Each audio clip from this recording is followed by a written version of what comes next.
Hey everybody, it's Master Gallengeist here, bringing you my review for the latest episode of Agents of S.H.I.E.L.D. Lockup. And we get another good episode of Agents of S.H.I.E.L.D., and they've been doing a really good job this season of having really good pacing while advancing the story in meaningful ways.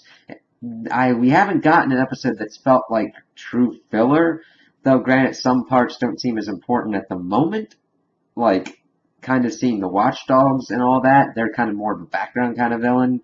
But I think that's going to be kind of our like Hydra at the moment, since the organization's kind of in disarray, and we'll see kind of how they're brought in later on. But the beginning of the episode provided us with some very important stuff. And there's like two main things that need to be taken away. Now, the second one is important because you have to really look and see what you need to look for.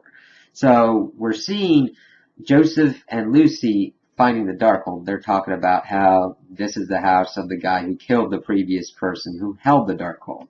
And like, okay. And they're talking about how they've been searching everywhere. Lucy's kind of talking about how if they had just actually done the hard work and not looked for a shortcut to do what they were trying to do, that they'd have probably already done it by now. But as they're looking in this basement cellar, we're seeing some key things. We're seeing the Quentin's Carnival poster. That is a big thing because that is connected with Johnny Blaze as the Ghost Rider.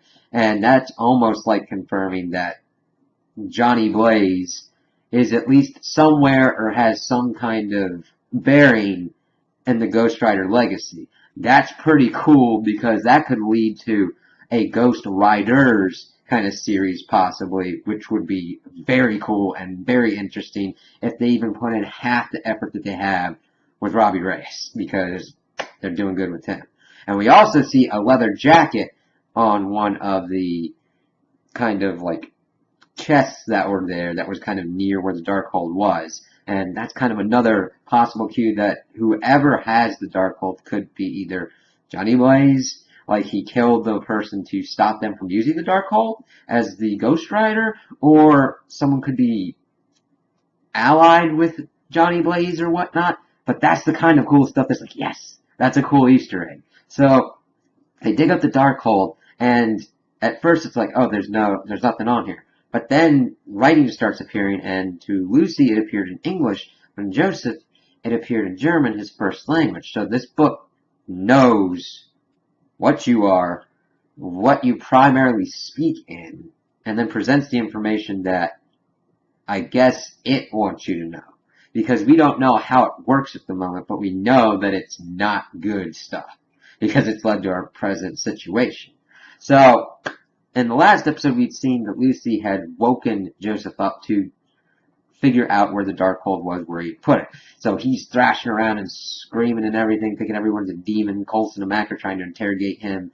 And right before he dies, he says that Lucy has it now. And then that's their kind of big thing. They get onto the Zephyr, and they're like, alright, we gotta figure out what we need to do. We probably need to get your uncle into safety because he'll have the best idea kind of where Lucy would have gone for it. And of course, they're kind of arguing if he should be allowed to go and help secure his uncle for S.H.I.E.L.D. because of his connection and his tendency to be a loose cannon. And of course, he threatens to, I'll get out of here myself. And they seem to not realize how strong he is as a character. Like, yeah, you'll take down this, but you'll still be stuck in Utah. And it's like, yeah, that would suck, but the thing is, they're thinking he's going to get hurt from it. He doesn't. So he goes off, kind of talks with Daisy and all that. It's like, well, we have to work together for this, and she's trying to say to kind of trust them, even though her actions are like, she doesn't trust herself with them. And it's like, geez, come on, get through the angst and everything. Yes, Lincoln died, but if you just completely cut yourself off, it's not going to do anybody any good.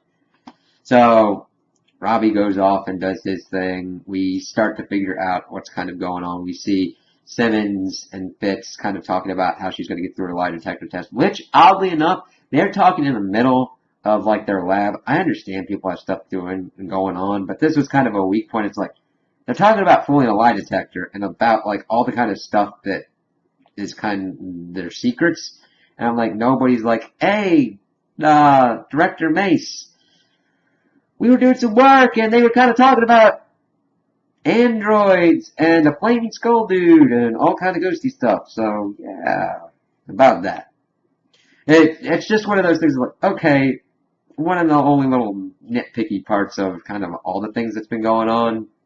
But overall, it's not a complete detriment. It still works in that it doesn't affect anything at the moment. But if it keeps going like this, it's like you really need kind of a better place to be talking about this. They do kind of whisper and all that, but I'm like, come on, really? Nobody's like putting two to two together here. So they're doing on that. And I really like how they're having relationship issues, but it's not completely taking over the show. That is when I have issues with like relationship. If there's like arguments and all that and it's not done to, they're either completely screaming at each other all the time or they're completely lovey-dovey all the time. There's balance. It's good. And that's what they've been doing with Fitz and Simmons. And I just hope it continues. So he's giving her like pep talks for what's going on with the lie detector, and they've figured out how to make an antidote to the ghost touch that the ghosts have been able to do and the madness and all that. So it's like, okay. So that leaves that part there. Shield's going into the prison to secure Eli Morrow, and they find out that the ghosts have invaded the prison and have pretty much touched people. So everybody thinks they're demons, and the whole prison starts getting all crazy. So Mac, Daisy, and Robbie pretty much, they coordinate with Fitz and all that. And they send in the team. They split up people to secure Coulson and May, and people to secure Eli. That's Mac and Robbie, and Daisy and her group are going to get Coulson and May. And by the way, there's a really cool part where they brought back the shield that Coulson has in his arm. That was really well done as they were getting attacked by the prison guards and all that. I really like that. It was really well done effects-wise. I mean, it's holographic and all that, but it was done pretty well. I mean, I've seen some chintzy CGI, and they're at least keeping up with the appearances in the show, and I'm really glad with that.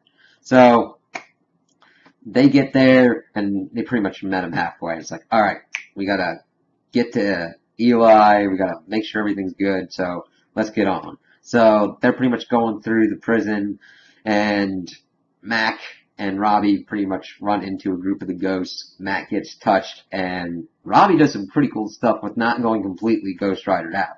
He's able to use his chain again, which I love that they keep incorporating and bringing more of that kind of stuff out. Takes out one of the ghosts, takes out the other ghost by just touching them, and it's like, yes, this is why you need him on the team. And Mac was then, of course, he had said that he hates needles and had to pretty much dose himself in the back and the neck, which showed a pretty good thing that he's able to do what needs to be done, even if he's afraid or whatnot, and doesn't really like what he needs to do. So they're pretty much going through. Robbie did interact with the leader of the Fifth Street gang, the people that were responsible for the drive-by of him and his brother that left his brother paralyzed. And that was pretty cool to kind of see that. We did get some moments after they had secured Eli and they were going out. And Robbie's like, all right, I need to do this. Go on out. Which, of course, you know if you're going to split up with that, bad things are going to happen. So he actually talks to the dude first and come to find out that he did not give the order for the drive-by and doesn't know who gave the order because all the people have been dead because Robbie has killed them all. And then he's like, all right then. And then he kills them as a Ghost Rider. And then, of course, he's on all kinds of, like, footage and all that. And everyone's like, holy crap, holy crap. And then he's walking on out. So as that was going on, we saw May and Coulson and Daisy trying to get through. Lucy had unleashed a lot of prisoners on them, and they had to pretty much get their way out. There was a great fight scene with Daisy just kicking ass and doing really good fight choreography. It shows that she can kick ass, but that if the odds start getting stacked against her and she's not able to use her power, she has to be very careful and tactical in what she's doing because she almost got seriously injured. And even after the fight, she looked like she got through the ringer because Coulson and May were able to get back in and save her butt, and they were getting outside. And they got out, and we got to see that, of course, Eli was taken because Lucy needed him because she could not read the Darkhold as she was. Like, it would pop up and then go away. So she did not touch Eli, though. She threatened to scramble his brain and all that and drove off, and Robbie's like, shit, they got my uncle and all that, and they were getting their own plans together, and we did see that Lucy and Eli went to I'm going to assume the original spot in Momentum Labs, and he's looking at the Darkhold and seeing it, and seeing the information, and seems enraptured by it. I think it gives a hold on people that they kind of need to accomplish what it's telling them to accomplish. That's just my theory at the moment, which would be kind of interesting, kind of giving that thing a sentient field that is trying to do something to possibly pave the way for something bigger. Like, I don't know, Dormammu, or even Mephisto, / the devil. Some kind of other dimensional entity that would want to take over the Earth. So, that's kind of cool. And the other kind of thing we had was with Simmons' lie detector. She was trying to get through it and all that. It kind of blasted off. But then Director Mace came in and was like, alright, I need your help. Did an interview with this senator who's very for human rights, and of course Simmons was feeding him information and everything until the end where he turned it off and actually revealed to the world that he was an Inhuman and kind of bumping up polls and all of that, and that was pretty cool. I'm interested to at first I was feeling good about him, and then we get in later and Simmons pretty much blackmails him saying, I know you lied about the Vienna thing because he was like the hero of Vienna for what he did. And she had told the like micro expressions about lying and all that, and that pretty much made him go, okay, she doesn't need any more lie detector tests anymore. And it's like, okay, Simmons is good, but what is Director Mace hiding? Because at the end of the episode, he was talking with the senator, and the senator pretty much dug into him about the prison thing, about Daisy being a fugitive, and then of course Ghost Rider. And then Mace is like, alright, what is it going to take to make this go away? So it's like, wow, what is he hiding? What has he done? And can he still be a good guy?